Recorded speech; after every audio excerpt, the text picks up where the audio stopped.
first speaker tonight is Paul Kleinschnitz, and I think most of you guys know Paul, just a solid dude. This organization is absolutely life-changing. In fact, my kids and sometimes are like, well, that was Dad before the way. Let's give him a break. Or, Dad, this is Dad after the way. We're not going to give you a break. So the way started as a curriculum for all of us to strengthen our faith, to get closer to God, become better fathers and mothers. But what it's really turned into is this incredible community. Like I mentioned, is going to live on as long as we take ownership in it. So Jeff asked me to join the board about a year ago, and I've just been honored to be part of which. But I've given a different insight to what's happening kind of behind the scenes. And I've got to tell you, as an individual who's been a leader of a lot of organizations, both for-profit, non-for-profit, the level of discipline and conviction is unmatched. So the mental model that I really want to put you in tonight, and the challenge I have, is what does ownership of the way mean to each of you? How is the Holy Spirit guiding you to invest your time, talent, and treasures as an owner of the way, not just a consumer of the way? What's our ownership structure? How are we going to invest? And what does it look like for each of us? And I got to tell you, this man and John are not wavering as it relates to the mission of this organization. It is so easy to get distracted about the shiny object. How do we turn this into a franchise? How do we make money off of this? How do we move this forward? And they've been incredibly disciplined in terms of the mission creep. This is an organization that no matter what your investment is, whether it's time, treasure, or talent, I guarantee you that investment is going to pay off. And the responsibility this board and Jeff as a leader and John as a leader take is incredibly impressive. So when you think about how the way started, and if you think about this from an entrepreneur's perspective, we're well beyond the startup phase. Right? This is not, we're not proving a theory anymore. We're not determining if there's a demand. There's no question of whether there's value in the measurable output. We're really in the phase of scale. How do we scale according to the mission, according to the Holy Spirit, and how do we do that in a responsible way? The way that we've gone about building out our strategy, it's not John and I coming up with an idea and then asking you guys, hey, will you give us some money? That's not what you're going to hear about today is born of effort from our board. A lot of it comes from a big strategic half-day meeting we had with 25 men about 18 months ago around direction, and just other one-off conversations that we've had with people. And so we're going to start to build that out for you. This has been a really fun project to build this ministry. And if you're interested in jumping in any way, shape, or form, let us know, because it's kind of neat to see the change that's been going on. And just fun to work with the caliber of people we have and dig into the issues that we dig into. So if you're interested in helping out, please let us know. So before we go into the future, I really just want to share a little bit about the past. If you look at that box in the upper left-hand corner there with the numbers there, around 7 years of growth, it's just wild to see what's transpired here. That, in 2018 when we started, we had one coach, one facilitator, we had the EL and SL program, and we had served 27 people. And then you look at where we're at now, we have 11 coaches and slash facilitators. And then the 5 women that have been helping with the Women of the Way. We've added the aspiring leaders, a shout out to those guys. There they are over there. Good to have you here. This other number is kind of interesting, just the hard cost to serve one man for a year. And we actually got that back here in the last 2 years. So we're comfortable about where we're at. We basically cut out the couples retreats. You guys are killing us. Oh my goodness, going to these hotels and the fancy meals, you guys are killing us. So now we just do a half-day deal.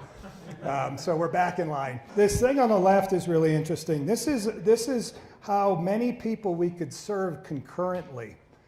And you'll see a big uptick from last year when we were able to get some funding to get Jeff Hall's expertise, to get the ALs rolling along. And so big uptick in 24, and then again in 25. And if you look at this number in 2026, This is a big deal. We believe, well, first of all, we believe that we're going to shoot for 120 men in 10 concurrent cohorts. But I've always said to John, John, man, I believe there's 1,000 men that are within 45 minutes of Evergreen that would die to experience the way. I think that we can do these 10 cohorts and also people stay sane. What you don't see here is numbers for the Women of the Way. That's been just a Holy Spirit thing. When there's enough energy from enough women to do that, Michelle and Tara and the rest of the team just jump in and like, let's make it happen. That doesn't even include those numbers right there. This other thing here around donations and tuitions, I don't know why I put that in there. I just thought it was interesting. It's just weird. It's like, we did not plan for our tuitions and our donations to be in such lockstep over time. It's literally God doing that. The other thing I would say is down at the bottom, anything of interest jump out to you that you perhaps didn't expect to see on that scholarships by cohort? What might be surprising there for you? The SLs. Yeah, the SLs. What about the SLs? The fact that 51%. Yeah, thanks. Scholarship.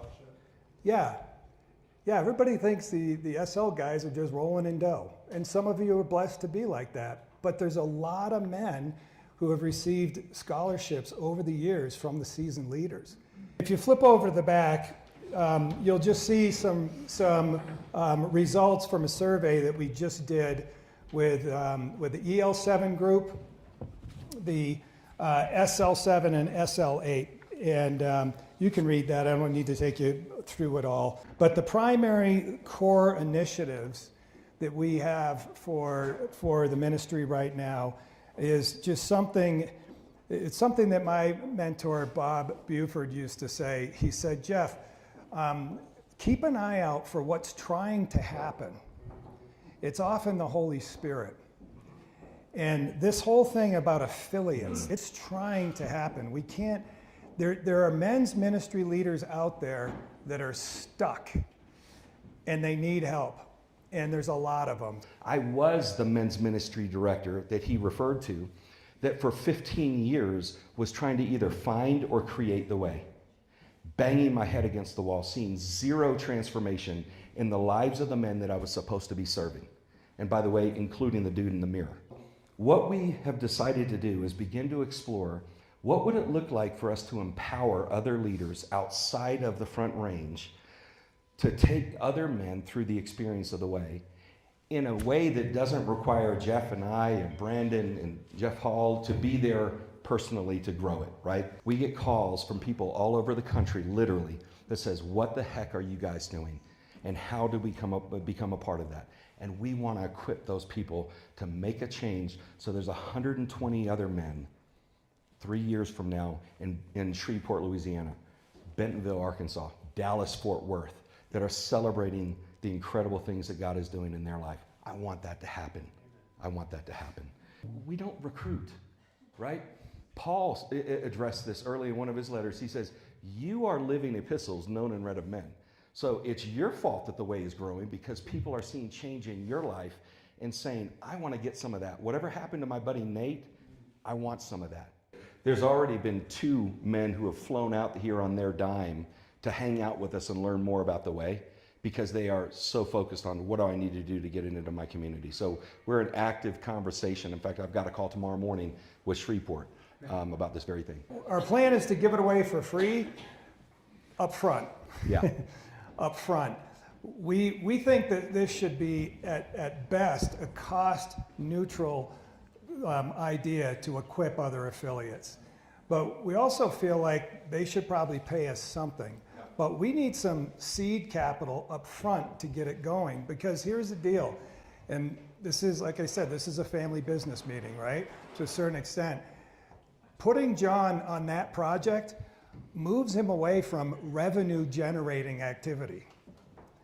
But we still need to pay John's salary. And so what we want to do is with these low cost probes, sort of prove the model, then John's not available to be a part of SL9, which will be kicking off in Q1 of 2026. And so that money that you see that's noted for $20,000 is to bridge that gap until we can create a model that works for the affiliates who are empowering and works for us. We're also looking locally. Part of our low-cost probe is to work with one of our board members, who's Jesse DeYoung, who is the executive pastor at Flatirons. So Flatirons may actually be our first pilot of it, and they just happen to be in the state. Knowing that our guys are going to leave a cohort meeting and go consult ChatGPT, we know that that's going to happen anyway. So why don't we get ahead of that and figure out how to integrate it in a really helpful way into the experience of the way? And so what originally started out as like this $200,000 idea, right, has become something that's a fraction of that. And now we've got, and some of you are in the pilot group, and I appreciate your support around this, we've got this AI agent that is essentially going to be a guide or a companion, I suppose, for men that are going through the way. They're going to have it anyway, so why don't we embrace it and use it? We've already been using it to a certain degree, to a large degree, in some of the later cohorts using some superscripting. And that we were able to, in a recent cohort, able to use it to develop a rule of life for a man that is completely aligned with his wiring. So take into account his Enneagram, his Myers-Briggs, his Clifton Strengths, his passions, all of those things, and give me a rule of life that would be useful for me to live by, that would make me the most healthy version of me. And it's been a real game changer. We've got 27 men leaning in that want to be a part of our next season leader cohort. We've just been holding them off because we don't have the bandwidth to serve them. We are basically open to start interviewing men for SL9. So just pray about it. Who are the two men in your sphere of influence in a relationship circle? Like, they need to be a part of that experience. Send them to the website, have them look at that video on the front page, the home page, and if they're interested in having a conversation, they can click set up a conversation. So the challenge here is with John working on the AI projects and with John working with the affiliates, we are fortunate to have Brandon helping us. And he's willing and able to give us more time, but you know, people need to make a living too. So there's just some funding that's required there. But we also have 4 other people that have been partnering with us. We have been praying for a while, again, praise to the Lord of the harvest, right? We've got the demand, but not the supply. In the last 6 to 12 months, other people have come into our sphere of influence in relationship. They're like, I love what you're doing at The Way. I want to help. I'm a life coach, and I also bring some therapeutic skills. And so this is a need. I mean, what John and I and the other coaches and the volunteer coaches are doing, it's great life coaching, but there are certain issues that we are just not equipped to help people with. And so we've got some people we're partnering with that they're willing to help, that have skill sets in neuroscience, EMDR, interfamily dynamics, substance abuse, and other types of addiction skills that they can bring to the table. And they're ready to partner, and we're ready to serve these men. And so that's just the delta that we're dealing with there that you can see here around those numbers. And so when you think about all those people on scholarship, those funds go towards these things. Our top 3 expenses: labor, food, we ate pretty well tonight, labor, food, and retreats and the lodging that goes. Those are our top 3 expenses. And so here's the deal. We will serve as many people as God provides. You know, we're looking at 300,000. We get 200,000, we're going to work with 200,000. It's just that simple. I'm not going to sweat it. We'll just do what the Lord provides, and we'll make an impact and, give Him the glory of it all.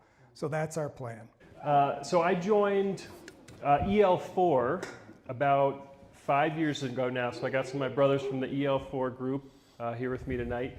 the way walked me through engagement and marriage to my beautiful wife Carly, and then fatherhood to our 1.5-year-old son Xander. It's because of this group and this community that, first of all, I'm able to be here, because as an EL, I got to be scholarshiped, not have to pay the full tuition to be a part of this program. And then all of the ALs are 100% scholarship. So this community supported all of them and supported me to be able to do this. We meet, we have retreats. We just got back from a retreat not too long ago. We're meeting with one-on-ones with John and Jeff. I remember my one-on-one with Jeff here at his house. Man, this dude just took his time to sit there, listen to this young man, what he had to say, provide advice, and launched me off. And I just feel like I can conquer the world with all the success and all the help around me, and they're Christian men. And so the broader perspective for the other guys, I'm speaking on the broader group now, man, I've seen a lot of breakthrough in these dudes, man. A lot of dark stuff going on in the young people's lives nowadays, and we get to see that together. Holy Spirit's been moving and shattering hearts and bringing peace. And so this year has been phenomenal. Thank you, Jeff and John, for scholarship and all the AL guys. You know, we're young teenage guys that have no money, so we. A specific thank you to you guys for getting that program launched and getting the Sean Wood Aspiring Leaders Scholarship Fund set up.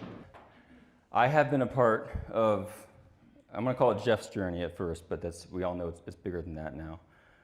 Since the beginning, and I don't say that as a flex, it's more of I want to explain why I'm still a part of it, and why at the last board meeting when we were discussing, you know, board term limits and the 3-year limits and when we should roll off and things like that, and it was heartbreaking for me. I'll get through this.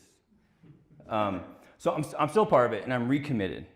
But let me explain why. So if I could describe what's happening with the way as a board member from day one, it is from day one, from before day one until today, it is spirit-led. I mean, the board meetings, I can't describe it. So it's like this perfect mix of prudence and strategy and planning and a bunch of dudes just trying to think through, brainstorm together to figure out, like, how do we scale this? Should we scale this? What should it look like? Things like that. It's a perfect balance of that with being led by the Spirit. I mean, there's not a board meeting that we've had where I have not felt the real presence of the Holy Spirit. Discipleship's hard. It's very, very hard. Why is it so hard? It's because there's no shortcuts. There's no shortcuts to it. It is daily, life on life, being accountable to other people, being known to other people, knowing other people, demanding things of other people. And you can't shortcut that with the program. I think the church has tried. The Western Church has tried, and they've had various levels of success. But and Jesse would attest to this. I mean, it's such a difficult thing to do from the pulpit, and so it's incumbent upon us as believers to disciple each other. We've never done a fundraiser like this before. God has always provided, but we feel like it's now prudent that we actually let everyone know what's happening and where we think it can go, the ways we think we can scale local, in-person, in-depth discipleship. My name's Nate Colborn. I'm in EL4. Well, I lived most of my life thinking that God was perpetually disappointed in me, that I needed to be doing better, that if I was doing well and I was making good choices, that God was pleased with me. And if I wasn't, if I was making poor choices or in sin, that God was just disappointed with me. That was my belief, but through years of conversations, books we read, coaching sessions, and ultimately just the Holy Spirit working and speaking and preaching to me in my own life, God just revealed His love and affection towards me. I remember telling Jeff about it one day. I was like, "Hey, Jeff, I think God delights in me." And I remember him laughing and he'd be like, "Of course God delights in you." It's completely changed me. There's so much that I've learned. And that first year was a scholarship. There's nothing I could have done. I learned God wanted a relationship with me through Alcoholics Anonymous. I was learning my faith, but there wasn't any spiritual maturity, and that's probably what the way has done for me. It's locked the gears in place for me. I am a different person today, and turns out I haven't had a DUI since I stopped drinking. It's weird. Same correlation. I want to be a better father, a better husband, a better friend, and a better sibling. I've learned so much. I am so grateful for this program, and grateful to give back. So that's about all I got. God bless you. He is. Well done. He is. So Chris said something interesting there. He says, and I'm grateful to give back. So here we are now, 5 years since your cohort started, and Chris was on a full scholarship. And Chris and Tara continue to give back. They write checks to pay it forward to the ALs and the ELs. And it's just, God is blessing you, and you in turn are blessing other men, and by proxy, the women in the way as well. Two things. Let the Spirit speak into your heart. We've got this matching gift that's available until December 31. And so, like we say with the men with their tuitions, it's like stretch but do not break. We don't want to put your family in a position where it's not healthy. So just let the Spirit tell you, and you'll do the right thing. And we are not going to get too far over our skis. We do have another issue that will be coming up. We can see it coming down the pike. If we start to serve 120 men, and perhaps if in 2026 we start another Women of the Way, we're running out of space at 410 Elm Green Lane. And it's getting costly to continue to rent places like this. And so we're already getting help from Winters Heafy. Where's Winters? He's in SL7, and his business partner Todd Robkin from SL3, just helping us think through what might a facility look like. So we're not sweating it now. We're going to let God guide us on that, but that's sort of on our horizon too, and we'll just be prayerful about it.